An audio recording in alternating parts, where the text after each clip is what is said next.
Boa tarde, pessoal. Meu nome é Juliana. Vou estar aqui com vocês acompanhando a web palestra de hoje sobre o tema Manejo Clínico no Sarampo.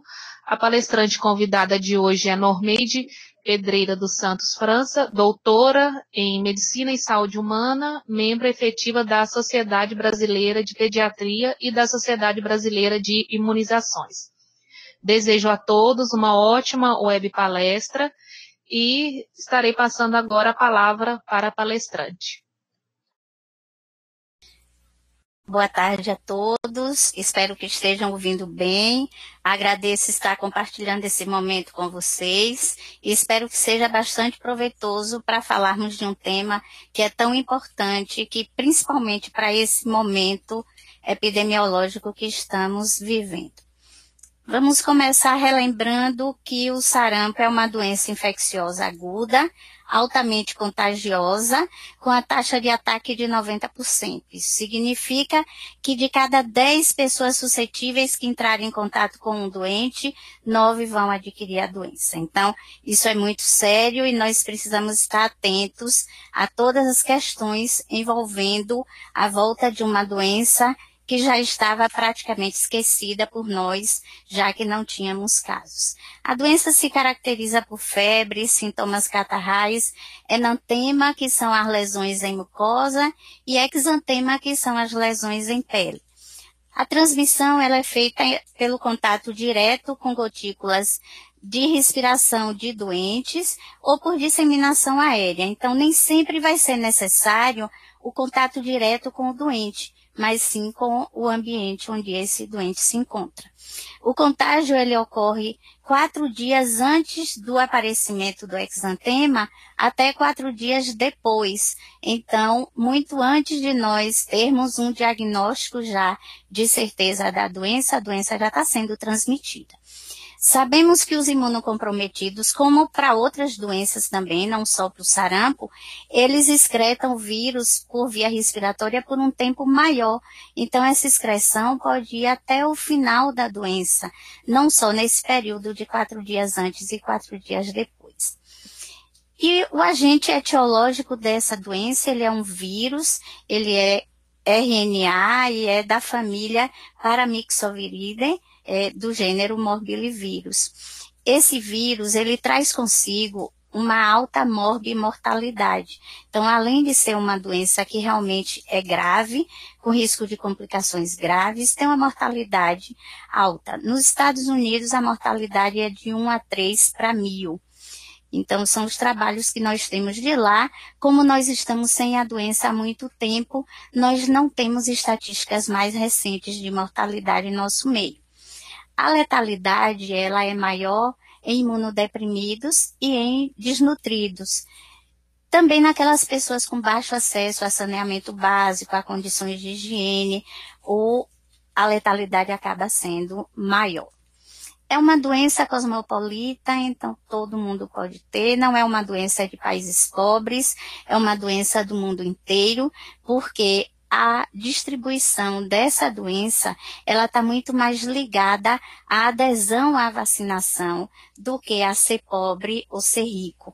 Então, nós sabemos que países ricos, países europeus, têm muito mais casos de sarampo do que muitos países pobres que conseguem manter uma cobertura vacinal muito boa.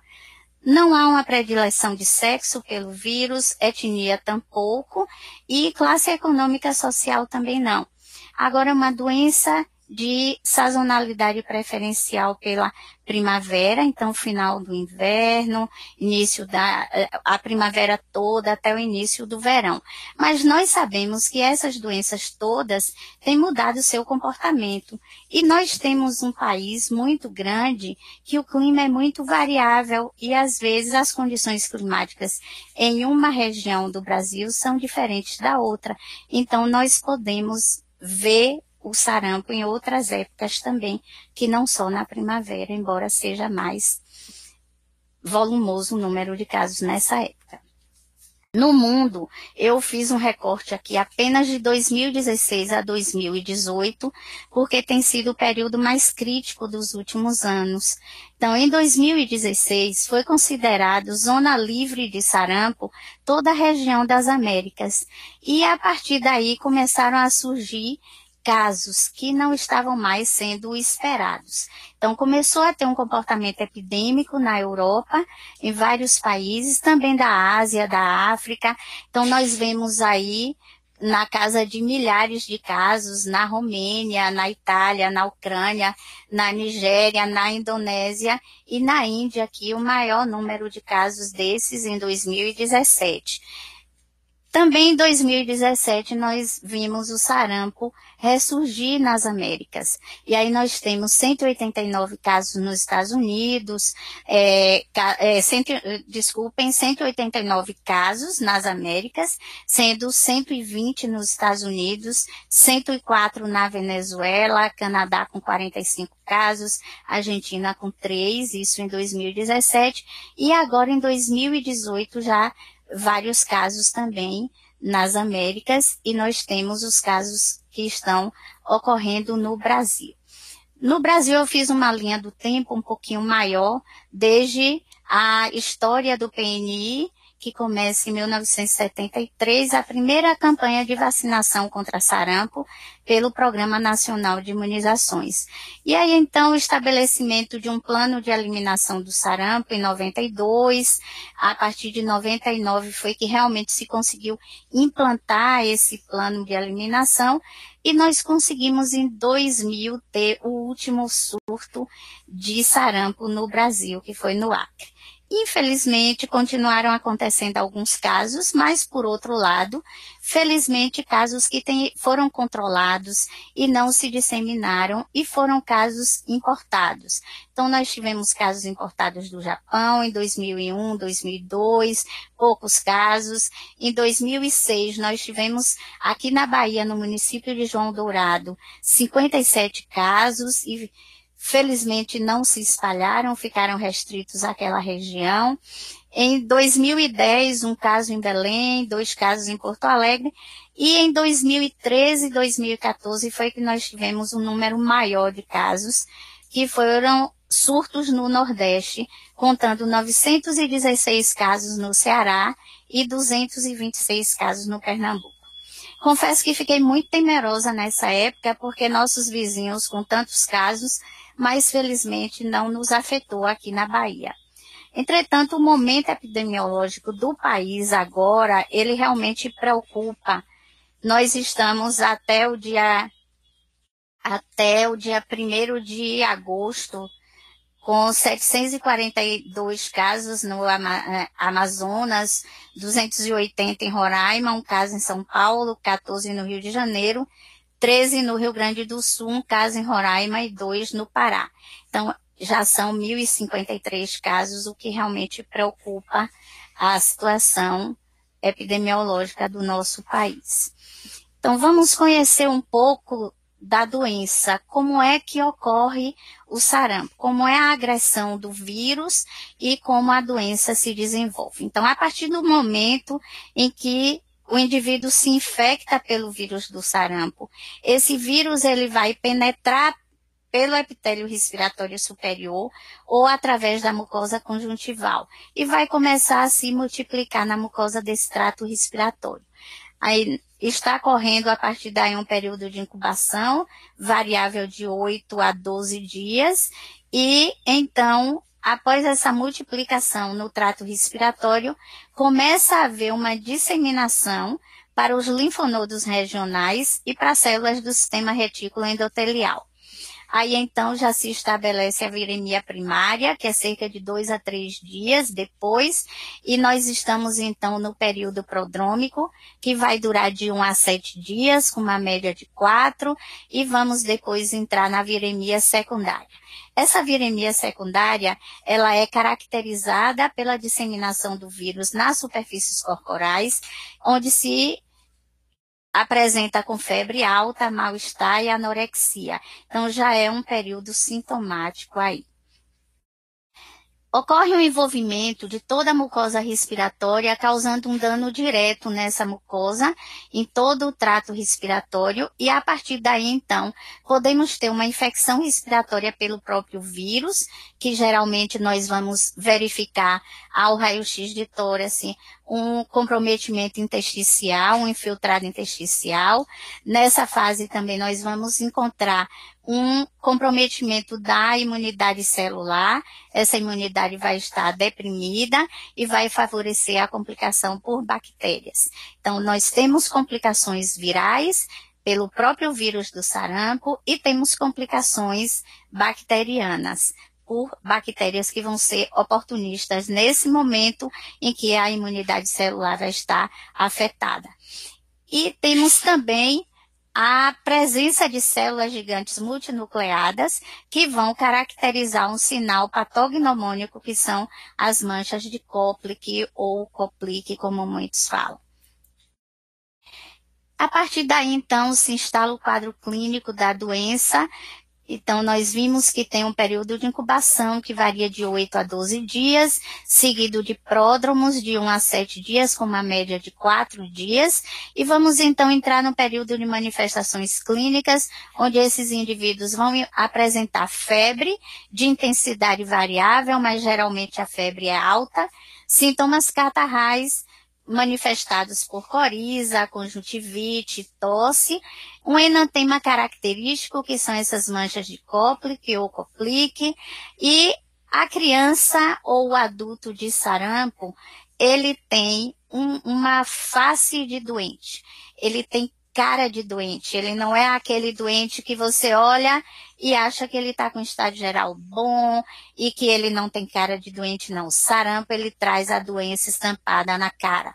Por isso que se chama de facies sarampenta, ou popularmente também se chama de cara suja, porque realmente dá a impressão que está suja pelo exantema. Esse exantema, ele é morbiliforme, então ele se inicia em segmento cefálico, atrás das orelhas, depois ele vai para a face e ele vai evoluindo de forma crânio-caudal. Então, ele é centrífugo e ele é de uma coloração vermelho escuro, depois ele vai assumindo uma coloração acastanhada, para depois ele descamar de uma forma fina, que a gente chama de descamação fosfurácea. É como se fosse um pozinho essa descamação, e não aquela descamação grosseira que é a lamelar, que a gente tem impressão que se puxar a pele vem toda junta. Então, esse é o quadro clínico geral da doença. Nós podemos ver aqui um exantema característico, é o morbiliforme, ele tem pele-sã de permeio em alguns locais e em outros locais ele se junta para formar como se fossem placas eritematosas. Então, vocês podem perceber aí o exantema do sarampo. Aqui mostrando o enantema, que são as manchas de Koplik ou Koplik. Nós temos aqui, lembra como se fossem pequenos grânulos de areia em uma mucosa eritematosa, que vai ter também um pontilhado eritematoso aí nessas manchas de Koplik ou Koplik. Então, a evolução clínica da doença, nós já começamos a ver que temos esse período de infecção que foi relatado. Esse período de infecção, ele dura aproximadamente 3 dias, onde o indivíduo apresenta pródromos. Esses pródromos são a febre, a tosse, coriza, conjuntivite, lacrimejamento, fotofobia, e se pode inclusive notar na conjuntiva palpebral inferior uma linha marginal transversal, que é a chamada linha de Stinson. Também nessa fase, nesse período de infecção, temos o enantema, que são as manchas de Koplik, que são máculas com esse halo vermelho e duram mais ou menos 24 a 48 horas após o início do exantema. Então, muitas vezes não conseguimos ver esse enantema. Por que não conseguimos? Porque ele é fugaz, porque ele surge antes do exantema, e quando o exantema se instala, que se faz a suspeita de sarampo, muitas vezes esse enantema já se foi. Nós não temos mais ali para juntar como mais um dado clínico. Por volta do 4º dia, então, é que vai surgir o exantema maculopapular, vermelho. Como eu falei, ele inicia em segmento cefálico e é centrífugo. E por volta de 3 dias ele vai assumir o corpo inteiro. E enquanto isso, o paciente vai piorando sua prostração, sua carinha de doente, que é aquele face sarampento. A partir daí, então, com essa piora da prostração, nós entramos no chamado período toxêmico. Esse período é quando ocorre esse comprometimento da imunidade. O hospedeiro ele já vai sendo minado na sua resistência e isso vai funcionar como um estímulo para o vírus causar complicações ou bactérias também se assestarem e complicarem a doença. Essas complicações, elas são mais frequentes em crianças, principalmente naqueles menores de 2 anos, que pela própria idade têm uma imunidade ainda imatura, e também para os desnutridos e os adultos jovens, eles têm um risco maior para complicação também. De modo geral, se for imunodeprimido, independente do motivo dessa imunodepressão, seja por doença ou por tratamentos imunossupressores, nós teremos uma possibilidade maior de complicação do que no imunocompetente.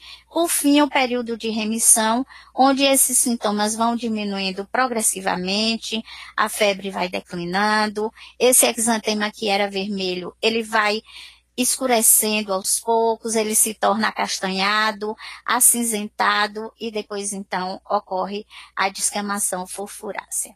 Esse exantema, ele costuma poupar palmas e plantas, mas existe raramente a possibilidade de comprometer palmas e plantas também.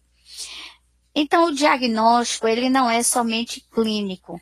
Nós temos a oportunidade de confirmar laboratorialmente esse diagnóstico, através de testes sorológicos que devem ser coletados desde o 1º dia até o 28º dia do exantema, sendo que, idealmente, entre 3 e 5 dias, nós teríamos uma oportunidade melhor do que no 1º dia.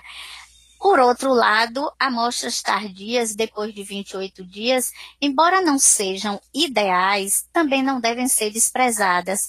Elas devem ser enviadas ao laboratório. Esses testes sorológicos, eles vão dar um resultado positivo, indeterminado ou negativo. Até se tivermos um teste indeterminado ou positivo inicialmente, nós deveremos colher uma nova amostra para confirmar. Então, se o IgM está positivo na primeira coleta ou veio indeterminado, eu devo coletar uma segunda amostra entre o 15º e o 25º dia para confirmar esse diagnóstico. Então, nós temos vários métodos sorológicos, vocês podem ver listados aqui, e o mais utilizado é o ELISA, é o que é atualmente mais usado pela rede de laboratórios de saúde pública do Brasil. Vai dosar e dar o resultado de IgM e de IgG. Também temos esses outros métodos, imunofluorescência para IgM e IgG também, hemaglutinação para dosagem de anticorpos totais, neutralização de placas que vão detectar anticorpos específicos e a biologia molecular através da PCR em tempo real. A biologia molecular ela vai identificar o vírus em qualquer material orgânico onde ele possa estar presente. Esses testes todos, eles têm uma sensibilidade e uma especificidade muito boas, entre 85% e 98%, e nós devemos sempre estar atentos e se a amostra foi coletada muito precocemente, antes de 3º a 5º dia, ainda que tudo esteja negativo, se nós tivermos uma suspeita clínica de que seja sarampo, devemos também colher uma segunda amostra. Então, para fechar isso aí de uma forma bem prática, IgM e IgG negativos na primeira amostra de coleta precoce, repetir. IgM positivo ou indeterminado na primeira amostra, independente da data de coleta, repetir para confirmar. E esses testes, lembrar que classicamente a gente tem para todos os patógenos, de modo geral, IgM é imunoglobulina de fase aguda e dura pouco tempo, para algum patógeno um pouco mais, para outro um pouco menos, para o sarampo até mais ou menos 4 semanas após o exantema.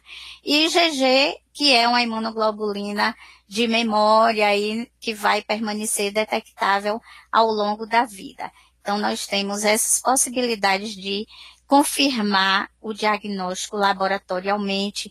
Devemos coletar e encaminhar as amostras da forma recomendada pelo LACEN, que é o Laboratório Central do Estado. De que forma nós vamos diferenciar o sarampo de outras doenças que cursem com exantema também? Nós temos que fazer uma anamnese excelente. Nós sabemos que a anamnese ela nos dá um diagnóstico em 85% dos casos para a maioria das doenças. Então, vamos ver qual é a faixa etária, para ver se existem outras doenças para aquela faixa etária que sejam semelhantes ao sarampo. Se esse indivíduo já teve sarampo em outro momento, ou se teve outras doenças infecciosas que possam se confundir com o sarampo. Qual é o antecedente vacinal? Esse indivíduo é vacinado com quantas doses? Ele comprova ou não a vacinação? Isso é muito importante. Não podemos confiar na memória de alguém quando se trata de vacinação, porque a memória é muito falha. Precisamos de registros. Se houve ou não a presença de pródromos, qual foi a sequência de evolução dos sinais e dos sintomas. Então, nós já vimos que o exantema do sarampo, ele começa atrás da orelha, progride para a face, pescoço e se dissemina para o corpo. Se eu tiver um exantema que começou em membros, eu já vou pensar mais em outra doença do que em sarampo. Do ponto de vista epidemiológico, para todas as doenças infecciosas, a epidemiologia é extremamente importante. Então, qual é a sazonalidade? Nós estamos na época do sarampo. Esse indivíduo que está suspeito de sarampo, ele veio de algum lugar onde está ocorrendo sarampo. Ele viajou recentemente ou ele é procedente de uma área onde esteja ocorrendo sarampo. E está existindo epidemia em algum lugar que ele pode ter se contaminado.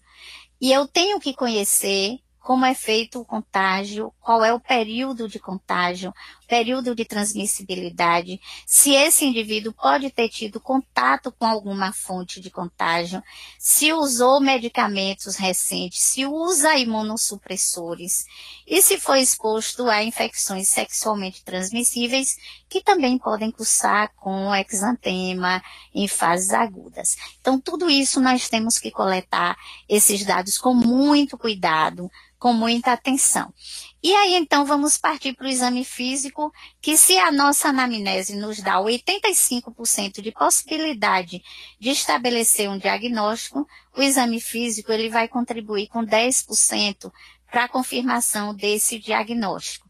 E apenas em 5% dos casos é que nós teremos realmente necessidade de exames complementares. Isso falando em doenças de modo geral. Para o sarampo, por questões epidemiológicas, o diagnóstico clínico não basta, nós teremos que confirmar, ainda mais se tratando de uma doença com a morbimortalidade elevada. Esse exame físico nós temos que fazer de forma minuciosa, de forma completa, para estabelecer qual é o conjunto do quadro mórbido desse paciente.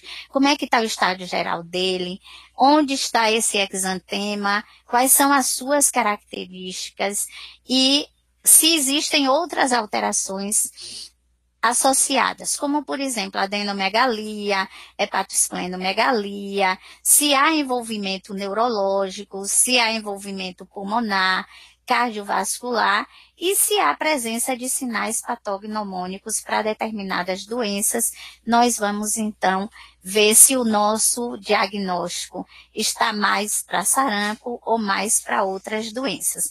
Lembrando que o diagnóstico diferencial dos exantemas, ele é muito importante, porque tem doenças exantemáticas ou doenças que cursem com exantema também, que não vão ser muito graves, que são benignas, autolimitadas, mas tem outras que podem ser graves com complicação e risco de morte, como é o sarampo.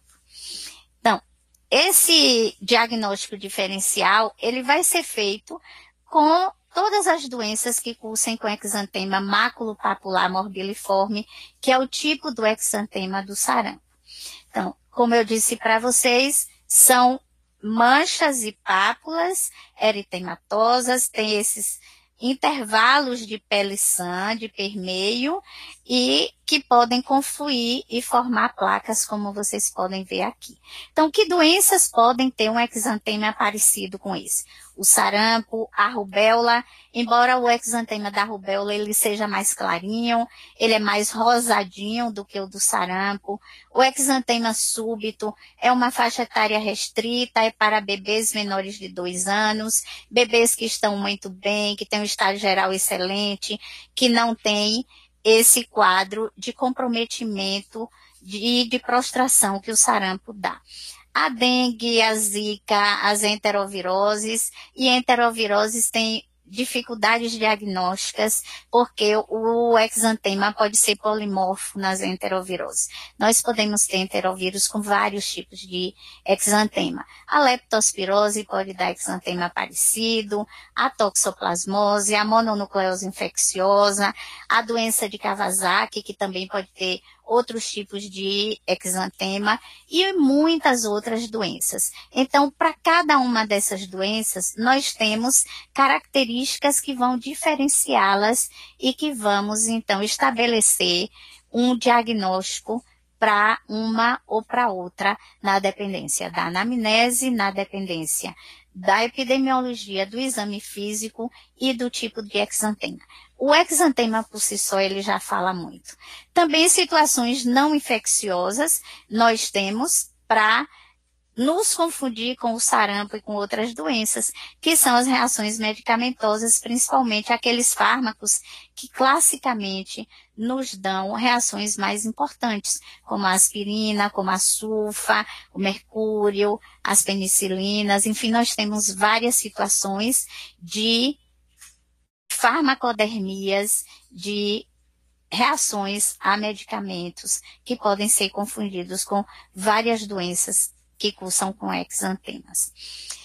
E, como eu disse antes, o sarampo é uma doença com alta morbimortalidade. Essa alta morbimortalidade, ela vai envolver complicações.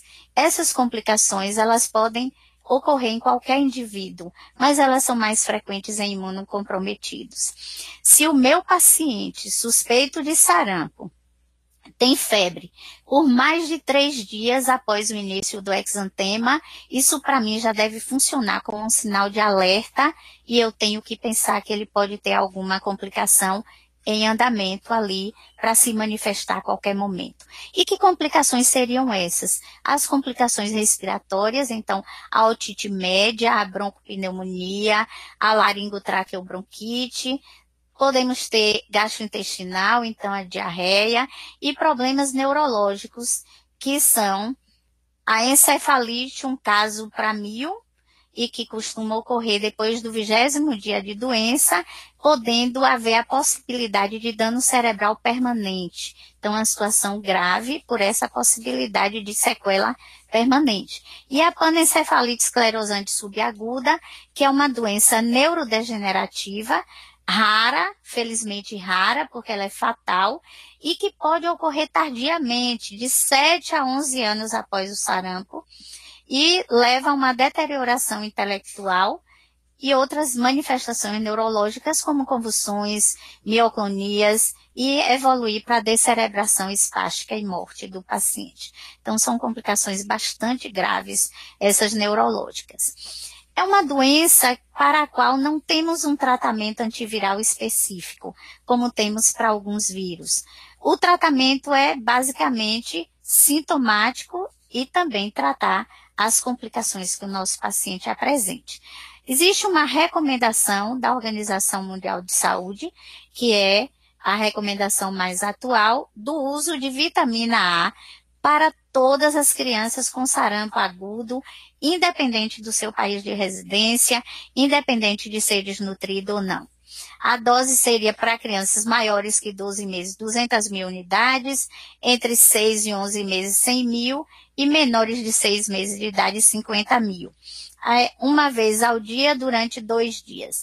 O paciente deve ser acompanhado e avaliado para a possibilidade de uma terceira dose, que pode ser usada 2 a 4 semanas depois dessas doses, para aquelas crianças que permanecem com deficiência de vitamina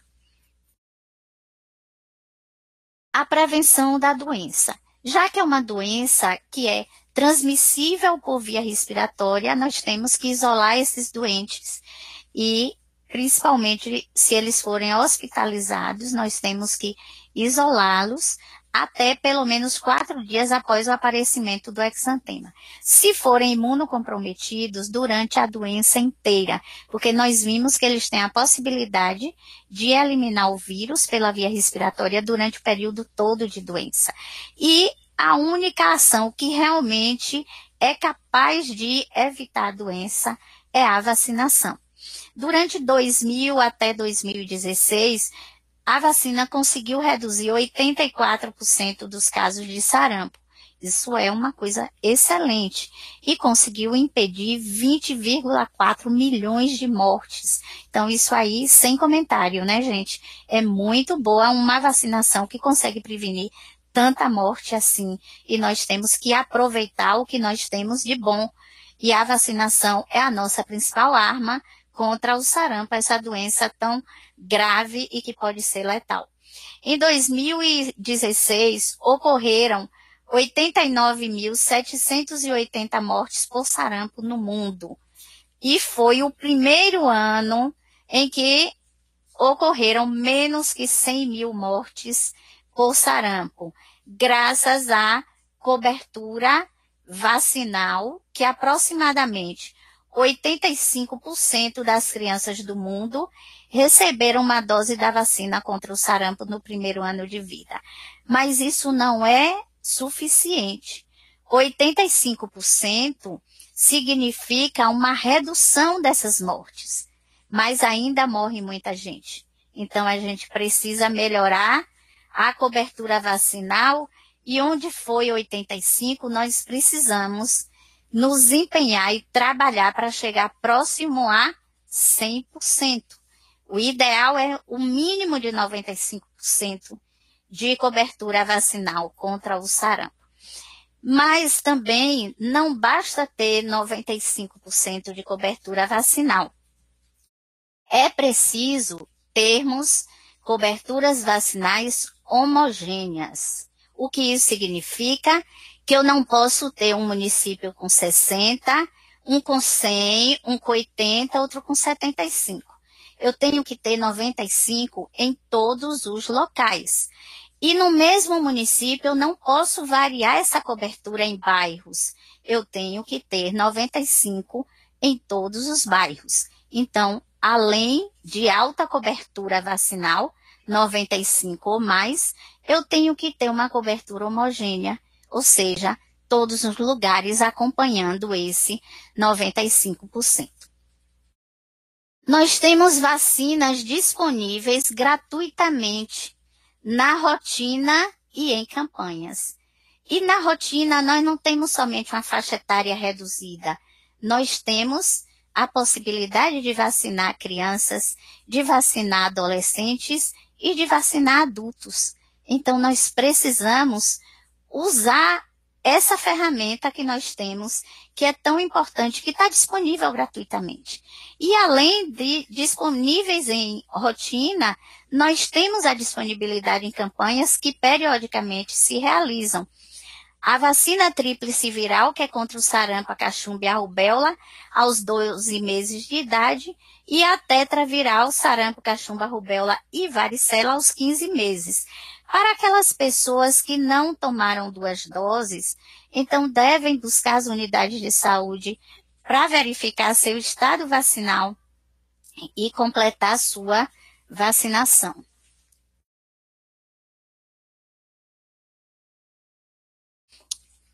Essa vacina é uma vacina feita com vírus vivo atenuado, o que significa que para o imunocompetente ela vai proteger contra as doenças, vai dar tudo certinho. Agora, para o imunodeprimido, existe uma possibilidade pequena, mas real, de causar doença. Então, essa vacina ela está contraindicada para imunodeprimidos, seja por doença ou seja por uso de medicação. Dentre os imunodeprimidos, aquelas crianças expostas ou infectadas pelo HIV e os adultos com HIV/AIDS, eles têm uma possibilidade de usar a vacina, desde que seja avaliada o seu grau de imunossupressão pelo seu médico assistente. Então, existe essa possibilidade, desde que estejam com uma imunidade boa. Para as gestantes, a vacina está contraindicada por um risco teórico de alterações do conceito. Entretanto, todos os trabalhos feitos com gestantes que tomaram a vacina antes de saberem que estavam grávidas têm mostrado que a vacina não foi responsável por alterações fetais, mas ainda assim permanece a contraindicação por um risco teórico e por uma medida de proteção mesmo para esse binômio, para a gestante seu conceito. Também uma outra contraindicação é se o indivíduo tomou essa vacina uma vez e teve uma alergia grave. Agora, isso, para funcionar como contraindicação, deve ser passado por avaliação médica, porque existem situações que não estão relacionadas à vacinação, mas que as pessoas atribuem porque coincidiram com aquele período em que usou a vacina. Temos algumas observações em relação a essa vacina, porque existem algumas situações que alguns indivíduos acabam tendo preconceito contra a vacinação. Por exemplo, essa vacina, ela é indicada para todas as pessoas, desde que não tenham problemas graves. Entretanto, a população confunde a questão da alergia ao ovo. E isso é muito importante que seja dito. A alergia ao ovo, para contraindicar a vacina, seria uma reação anafilática e ainda assim pode passar por avaliação médica e ser determinado se pode usar a vacina sob supervisão médica ou não. Não deve tomar onde não há possibilidade de se tratar uma reação anafilática caso ocorra. Mas a maioria das pessoas que se dizem alérgica ao ovo não tem alergia. Pode ter uma intolerância ou tem uma alergia em exame complementar, mas que a pessoa come ovo e não sente nada. Enfim, esses casos todos devem ser avaliados e ninguém deve deixar de tomar vacina porque tem alergia ao ovo. Deve sim conversar com a equipe de saúde para entender se é portador de uma contraindicação ou não. A vacina, ela também recentemente foi relacionada à questão da alergia à proteína do leite. O Ministério da Saúde, ele trabalha com mais de um tipo de vacina. Então, tem a vacina que é fabricada com traços de lactoalbumina, que é uma proteína do leite, e tem a vacina que não tem essa proteína do leite. Então, é só sinalizar que tem alergia à proteína do leite e então deverá receber uma outra vacina que não tenha esses traços na sua composição. Lembrar que isso é em relação à alergia à proteína do leite e não à intolerância à lactose, que as pessoas confundem muito. Intolerância à lactose não contraindica a vacina tríplice viral, nem a vacina tetraviral. E uma outra observação é que as mulheres em idade fértil devem evitar a gravidez por 30 dias após a vacinação. Ah, mas não foi dito que o risco é teórico? É teórico sim, mas ninguém quer correr nenhum risco teórico. Então ainda existe essa recomendação de usar um método contraceptivo por 30 dias após a vacinação. E essa vacina, como qualquer outra, também pode ter reações adversas. As reações mais comuns, elas não são tão frequentes assim. Então, reações locais, ardência, vermelhidão, dor, endurecimento local e até formação de nódulo, elas vão ocorrer em menos que 0,1 dos vacinados. De 0,5% a 4% pode ter sintomas gerais como dor de cabeça, irritabilidade, febre baixa, lacrimejamento, vermelhidão dos olhos, coriza entre 5 e 12 dias até a vacinação. De 0,7% a 2% vão ter inflamação de parótidas. Então, vamos ficar muito atentos, porque nós atendemos muitas vezes crianças que ficam com o diagnóstico de parotidite e que já são diagnosticadas como cachumba, e muitas vezes isso é somente uma reação adversa à vacina e que pode ocorrer de 10 a 21 dias após a vacinação. Então, é muito importante incluir na nossa anamnese o uso recente de vacina. 5% dos vacinados podem desencadear um exantema entre 7 e 14 dias após a vacinação, que se resolve em torno de 2 dias espontaneamente. Menos que 1% pode ter linfadenopatia entre 7 e 21 dias após vacinação. A febre, ela pode ser inclusive alta, até 39,5 pode ocorrer, entre 5 e 12 dias após a vacinação, e pode ter uma duração de 1 a 5 dias e desaparecer sem outros sintomas, e isso pode ocorrer entre 5 e 15% dos vacinados. Algumas crianças podem eventualmente apresentar uma convulsão febril quando tem essa febre alta, mas como todos sabem, convulsão febril, ela não traz consequências graves e também ela não deixa sequelas.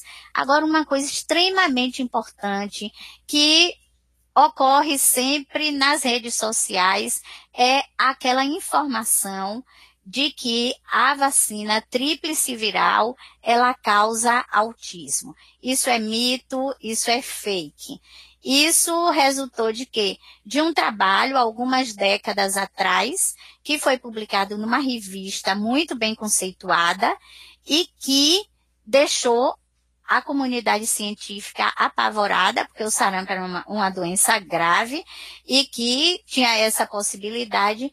Então, se foi estudar melhor e se foi fazer vários outros estudos e se conseguiu chegar a uma conclusão de que a vacina não causa autismo. Esse autor, ele tinha sido pago para manipular dados, ele tinha sido pago para criar um trabalho contra a vacina e ele foi descoberto e ele confessou, e a revista, muito bem conceituada, retirou esse trabalho e fez esse autor se retratar, e esse autor ele foi banido da comunidade científica. Foi o preço que ele pagou, e até hoje a vacina paga um preço que não deveria pagar, porque com essa divulgação muito rápida que a internet nos proporciona, então essa notícia se espalha até hoje, e a maioria da população geral desconhece que existiu toda essa história. Então, vamos compartilhar esse conceito de que já está provado e comprovado de que a vacina não causa autismo, e isso não se discute mais, porque todos os estudos comprovaram de forma eficiente e indiscutível. E se o indivíduo entrou em contato com o sarampo e ele não tinha sido vacinado ainda, o que é que eu posso fazer para evitar que ele tenha? Eu posso ainda vaciná-lo. Existe a possibilidade de vacinação pós-exposição. E eu tenho até 5 dias desde esse contato para impedir que esse indivíduo tenha a doença, se eu conseguir vaciná-lo nesse período, ou pelo menos modificar o curso da doença. Em vez de ser uma doença grave, passar a ser uma doença mais leve, sem risco de óbito e sem risco de complicações graves. Uma outra possibilidade é o uso de imunoglobulina para pessoas expostas e que não tenham imunidade à doença. E aí nós temos a imunoglobulina aplicada por via intramuscular ou aplicada por via intravenosa. Eu tenho até 6 dias para fazer essa imunoglobulina. Nas doses intramusculares de 0,5 ml por quilo, obedecendo um volume máximo de 15 ml, e a venosa na dose de 400 miligramas por quilo. Então, ainda que eu tenha perdido a oportunidade de vacinar previamente, eu ainda tenho uma oportunidade de modificar, ou de não ter a doença, ou de modificar a gravidade da mesma. O sarampo é uma doença que está nas ações de vigilância epidemiológica por vários motivos. Primeiro, é uma doença de notificação compulsória. Segundo, porque é uma doença altamente contagiosa, que se espalha muito rapidamente, com alta morbimortalidade. Tudo isso faz com que a vigilância epidemiológica viva sempre muito atenta ao surgimento de casos de sarampo. Então, o sarampo é uma doença de notificação imediata. O que significa isso? Significa que eu pego o telefone e ligo para a vigilância epidemiológica em até 24 horas no máximo, quanto mais cedo, melhor, e falo que eu tenho um caso suspeito de sarampo e dou as informações. Para quê? Para que a vigilância epidemiológica imediatamente comece a investigação. E, idealmente, em 48 horas ela já tenha investigado esse caso. E essa notificação, ela é em todas as instâncias, porque é importante para o município, para o estado e para o nosso país saber se há algum caso suspeito de sarampo.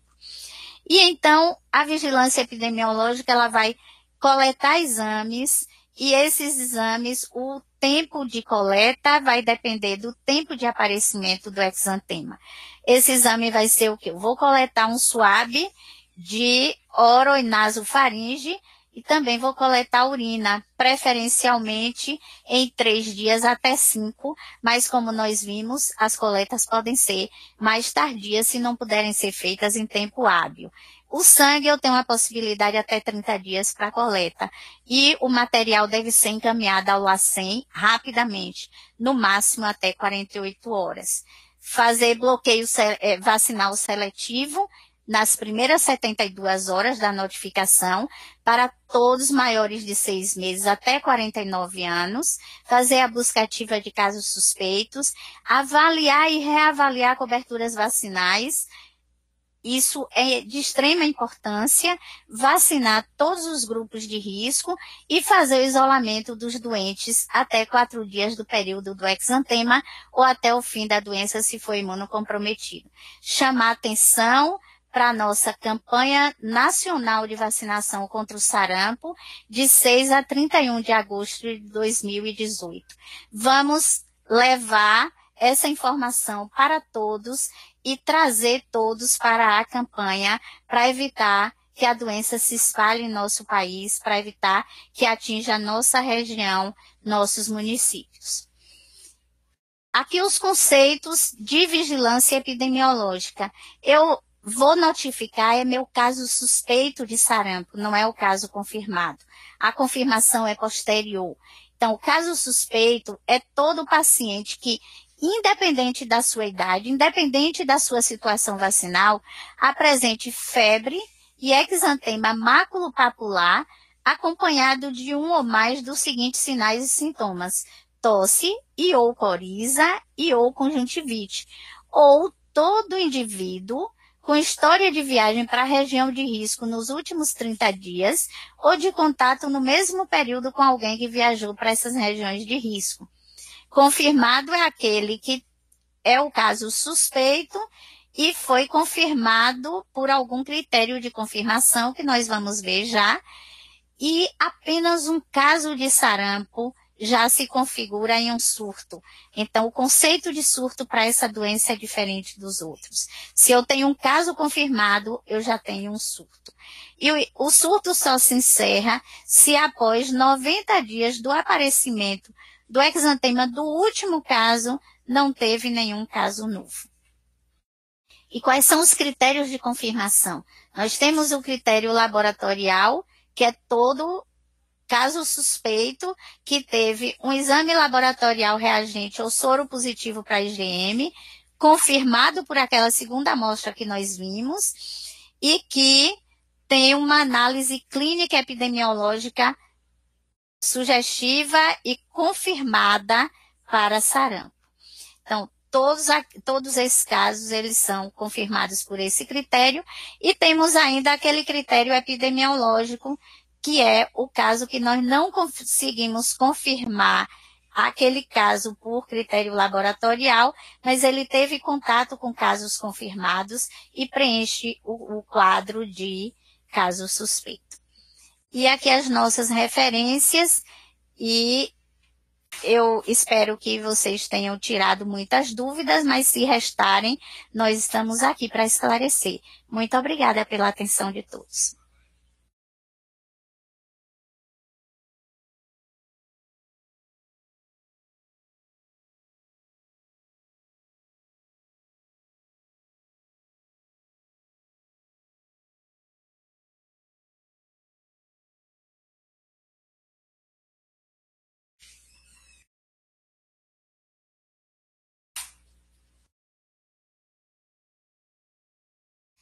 Primeira dúvida aqui: lactantes cuja genitora já tenha sido imunizada podem temporariamente possuir imunidade? Eu acredito que seja lactentes, porque lactante seria a mulher que está amamentando. Então, os lactentes, se a mãe já foi vacinada, eles receberam se a mãe foi vacinada anteriormente ou se ela teve sarampo, ou seja, se ela tem imunidade, ela passa para o seu bebê essa imunidade. Só que é uma imunidade de curta duração. Então, nós sabemos que ela dura em torno de 6 meses ou pouco menos. Então, por isso que, a partir de 6 meses, se tiver havendo casos de sarampo, essas crianças já precisam ser vacinadas. Se não estão havendo casos, a vacinação a partir de 12 meses. Uma outra dúvida: fiquei com dúvida no IgM e IgG quando repetir. Então, repetir entre 15 e 25 dias após aquela primeira amostra, caso a amostra tenha sido positiva ou indeterminada, ou caso o IgM e IgG tenha sido negativo. No caso de indeterminado ou positivo, para IgM com IgG negativo. Então, a gente repete, ou se ambos forem negativos. Essa outra resposta não sou eu que posso dar. Se podemos usar a exposição de doutora Normeide para fazer atividades multiplicadoras, essa é a própria secretaria que vai dar essa resposta para vocês. Eu realmente não sei, mas estão me sinalizando que pode, que vai estar disponível. Mesmo sendo raro, qual o dano para a gestante que apresente o quadro de sarampo? Então, a gestante com sarampo, ela pode ter complicações mais sérias. Nós sabemos que todas as doenças infecciosas na gestante, elas se cercam de uma maior gravidade. Então, ela pode ter um sarampo mais grave do que as outras pessoas não gestantes e pode também causar dano para o seu bebê, porque qualquer doença infecciosa durante a gestação pode causar problemas para o bebê também.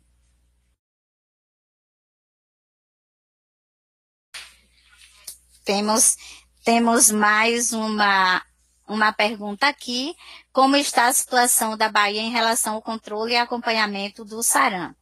Então, nós temos até o momento 110 casos notificados, com 50 casos descartados, correspondendo a 45,45%, e 60 casos em investigação, que corresponde a 54,5%. E, felizmente, até o momento, sem nenhuma confirmação de caso de sarampo. Embora esses permaneçam em investigação, mas estamos torcendo que nenhum se confirme realmente no nosso estado. Essa imunoglobulina só é dispensada após notificação do caso. A imunoglobulina, a logística de dispensação da imunoglobulina e da vitamina A é uma logística que vocês vão ter que se inteirar através de um contato com a Secretaria da Saúde, porque é algo que está sendo ainda estabelecido de acordo com os fluxos que vão sendo desenhados para conter esses casos e para evitar que esses casos cheguem até nós. E a vitamina A, ela é indicada para aquele paciente que ele preenche o quadro clínico para sarampo e que tem um exame, uma IgM, pelo menos, confirmada, ou indeterminada ou positiva.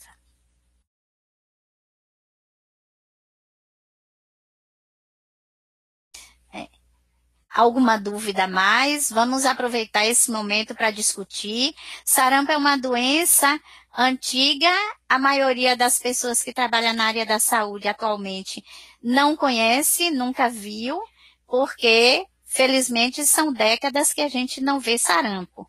Então vamos tentar perguntar mais para a gente discutir. Quem já teve sarampo precisa se vacinar ou já está imunizado? Aqui cabe alguns comentários. Primeiro, será que a pessoa já teve sarampo realmente? Será que houve uma confirmação?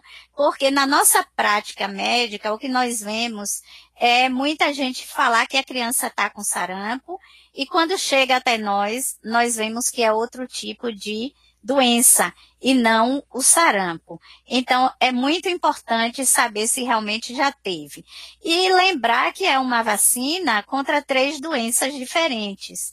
Então, se eu já tive sarampo, eu vou lucrar a proteção contra rubéola e contra cachumba. E se eu já tive sarampo e tomar uma vacina contra sarampo, isso não vai me fazer nenhum mal. Isso não vai me causar nenhum dano e pode estar me ajudando caso esse diagnóstico de sarampo não seja real, caso eu tenha tido uma outra doença, além do lucro de proteger contra as outras duas, certo? Eu estou aqui na minha tela, antes de finalizar essas outras questões, eu coloquei aqui na tela para vocês verem como o sarampo é uma doença grave, é uma doença que mata mesmo. E esse ano nós já tivemos casos de óbitos e aqui nós temos uma tabela que nós temos a idade, desde idade precoce, 3 meses de idade, quando não pode se vacinar, até uma idade máxima de 5 anos nessa tabela. Então, todos são crianças de 3 meses a 5 anos e que morreram de sarampo. O que é que nós temos? A maioria não se vacinou, apenas uma criança de 9 meses tomou a vacina, e essa criança tinha tomado uma vacina há pouco tempo e só uma dose, e as outras todas não tinham tomado, ou porque não tinha idade, como a criança de 3 meses, ou porque já tinha mais de 6 e não tomou por qualquer motivo, ou porque não estava em área endêmica na época, não estava em área epidêmica também, ou não participou de bloqueio vacinal, enfim, não sei o que aconteceu, mas a gente vê que apenas uma criança tinha tomado uma dose. Nós vemos um outro dado que chama a atenção aqui, que é a presença de 2 indígenas. Nós sabemos que os indígenas, eles têm uma baixa imunidade para as doenças infecciosas, do homem branco e do homem negro que existem no Brasil. Então, das outras etnias, a etnia indígena tem um risco maior de complicação e de óbito por doenças infecciosas. Vamos ver outras perguntas aqui. Qual o benefício da vitamina A no sarampo? O benefício é melhorar a imunidade e combater melhor a doença. Após a infecção, até quanto tempo depois a pessoa pode ser vacinada? Então, depois que finalizar aquela resolução da doença, já pode vacinar, depois de finalizada. Tem uma outra pergunta, deixe-me ver. Importante lembrar que todo material para coletar os materiais biológicos para a pesquisa do sarampo, esse material é fornecido pelo LACEN. Então, não precisa se preocupar quanto a isso, porque esse material está todo disponível. Uma outra questão, essa eu acho que eu acabei de responder, que é nos municípios afastados da capital, como está sendo a organização para a coleta de exame e encaminhamento para o LACEN. Então, existe todo esse fluxo de distribuição de materiais para essa coleta e de organização de encaminhamento para o LACEN. Isso a Secretaria está fazendo. E por que as crianças menores de 1 ano não entraram na campanha de vacinação? Porque o nosso estado não está tendo ainda casos de sarampo. Então, a partir do momento do primeiro caso no estado, aí se vai rever isso aí e provavelmente modificar essa faixa etária. Mas, por enquanto, a faixa etária é a partir de 1 ano, que é a idade determinada para vacinação. Agora, vale lembrar algo que é muito interessante. As crianças que recebem uma dose antes de 1 ano de idade, elas não terão essa dose computada no seu cartão de vacinas como vacinação de rotina. Essa dose, ela é registrada, mas ela é esquecida depois de 1 ano de idade, quando se deve iniciar a vacinação. Então, é uma dose que não vai ser contada para a rotina dessa criança. Então, em vez de uma aos 12 e aos 15, terá tomado essa, mas tomará de novo aos 12 e aos 15. Deixa-me ver se tem. Eu acho que não tem nenhuma outra pergunta, mas eu me coloco à disposição para, se houverem outras dúvidas, em qualquer momento eu possa estar discutindo com vocês. Mais uma vez, muito obrigada. Eu acho que foi muito produtiva a nossa conversa, houve uma interação muito boa e eu acho que a partir daí estaremos nos instrumentalizando para continuar trabalhando para que o sarampo não nos afete. Uma excelente tarde para todos.